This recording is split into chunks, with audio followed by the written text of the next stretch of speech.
Hi, I'm Faith Pinot from LA Times Studios in Washington, D.C. Here's some of today's top stories from the Los Angeles Times. The U.S. government shut down early Wednesday morning after President Trump and Congress failed to reach a funding deal. According to reporters, more than 700,000 federal workers face furloughs and even firings, with Trump threatening to strip funding from more Democrat-backed programs as retribution. As of Tuesday night, lawmakers were deadlocked. Democrats are demanding money to extend parts of the Affordable Care Act, or Obamacare, while Republicans, backed by Trump, are refusing to negotiate. And until they can agree on terms for a spending bill, the government will remain shuttered.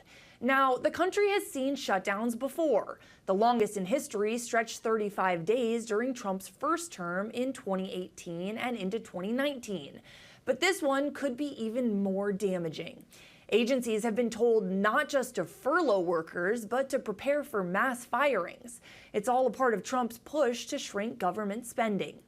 Essential services like Social Security and the U.S. Postal Service will keep running, but delays and disruptions are expected in a lot of other areas. Even the release of Friday's monthly jobs report is now in doubt.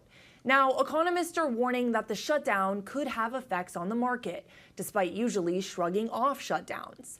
Bottom line, as of Wednesday, there's no deal on the table, leaving millions of Americans stuck in limbo.